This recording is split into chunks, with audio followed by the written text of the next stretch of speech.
Ari interview, 4th part. Urmah Contact Sports and Games. Hello again. Thank you for being here with me once more. I hope you are very well today. I am Marie. This information can be seen as science fiction, or as the viewer sees best, and I post it for entertainment purposes only. Still, I take my information very seriously, and for whoever has eyes to see. This is the 4th part of a very long interview I had with Arishah, the Urmah Tiger, on February 23, 2024. The wording is mine as I had to translate it into English from the German language I used to communicate with Ari, but I do my best to conserve his meaning and the wording he used. Ari, continuing with our questions, could you describe Urmah sports, or the sports the Urmah as a star race like to play at home and in your culture? We like to play Arishah a lot. It is a game with several variants. We're in one of the most popular ones. There are 12 players, in a round stadium or area where we play. It doesn't have to be a stadium.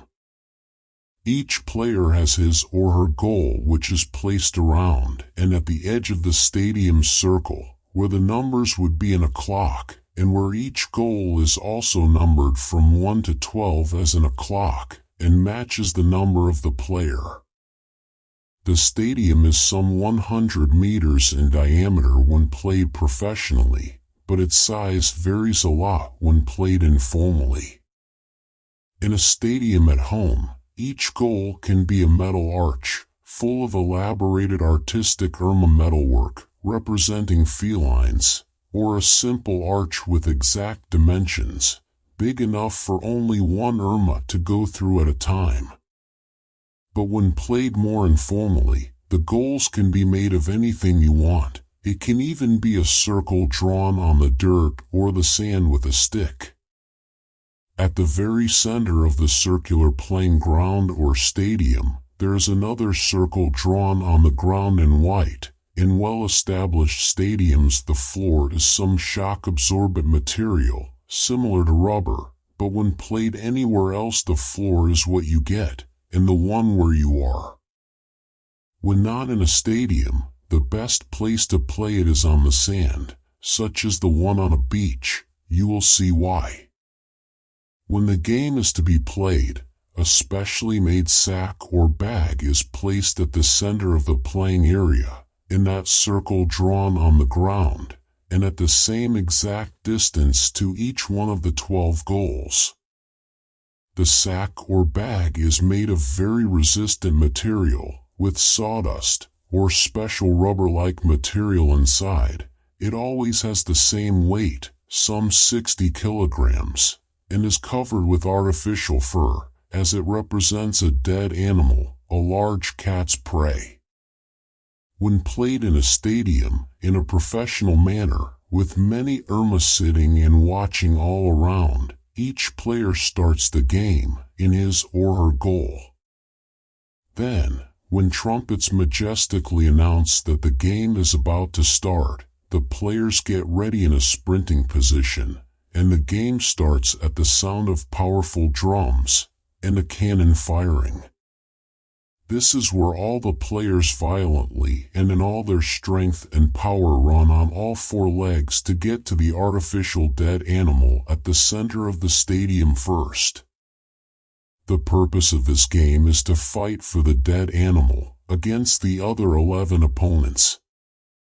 And whoever manages to carry, drag, or get the dead animal past the arch of his or her goal wins.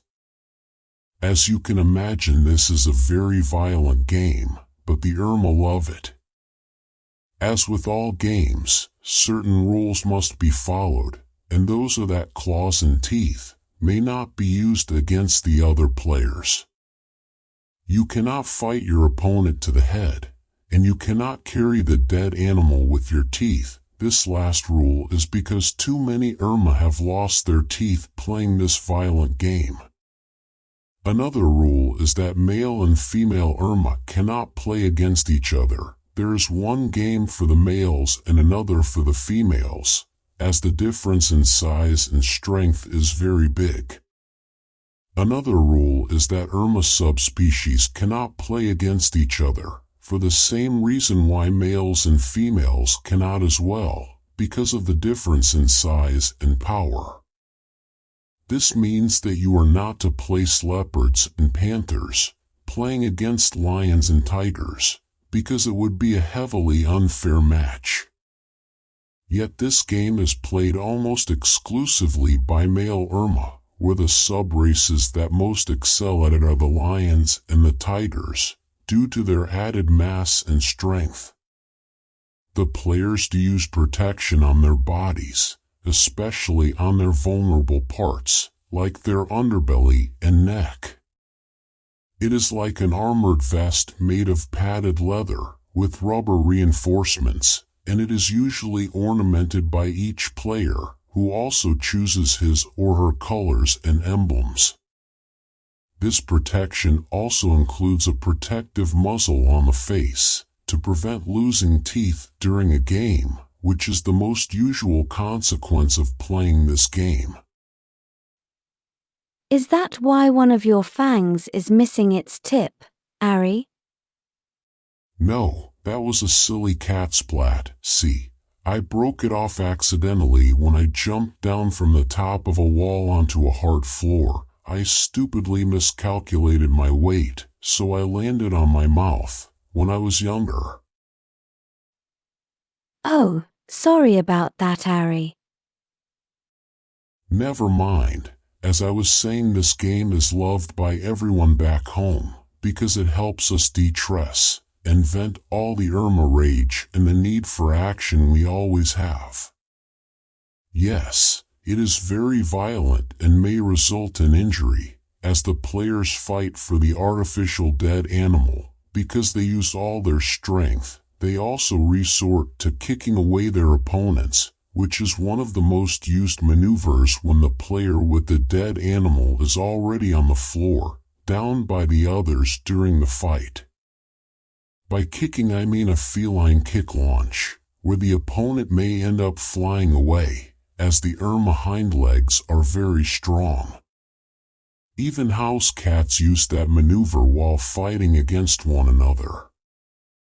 This game has many variants. For example, when played informally, it can be played by as few as 2 opponents.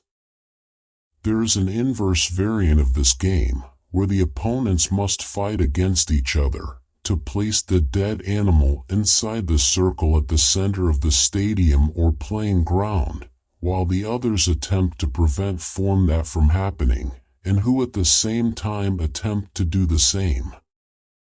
This variant is not used very much, because it always ends up with a big pile of fighting cats at the center of the playing ground, and it is nearly impossible for them to agree who placed the dead animal at the center first.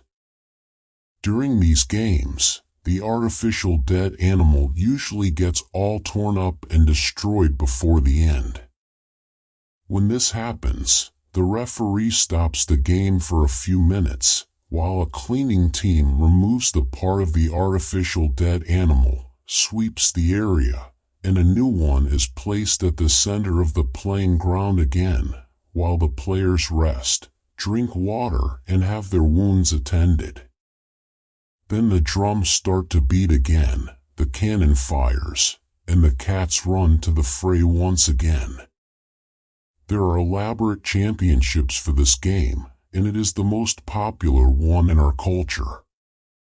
And as you would expect, most of the players end up in a hospital after the game ends. There's another fun game the Urmah play a lot, but this one has no real spectators, and it is also a variant of this one. It is played in the open, in a forest area, where 2 teams are fighting against each other to find the artificial animal which is hidden by the referees, and again, they must manage to use their heads and power to find the dead animal, and then take it to their goal without the other team suspecting or fighting it directly. This is the team variant of this game, and for many Urmahs, this is a lot more fun than the brutal first. It also has a variant, where there are many artificial dead animals, hidden around the playing area in the woods, usually 12. The players have a limited amount of time to find as many as possible, and take them to their goals, while the other team tries to take them from them, fighting, with a lot of teamwork and strategy, which includes deception, misleading actions, and false dead animals which they may fashion with what they may find, like a log of similar size, all to persuade the efforts of the other team from accumulating enough dead animals in their goals. When the time is up, the team with the most dead animals in their goal wins the trophy of Best Team Hunters. Thank you, Ari, for describing some of the most popular Urmah games. There will be a new Ari interview coming up soon. We will continue to discuss more subjects from his feline point of view. This will be all for today. Thank you for watching my video, and for liking, sharing and subscribing. I appreciate it a lot. And I hope to see you here next time. Take care. With much love, your friend, Marie Swaru.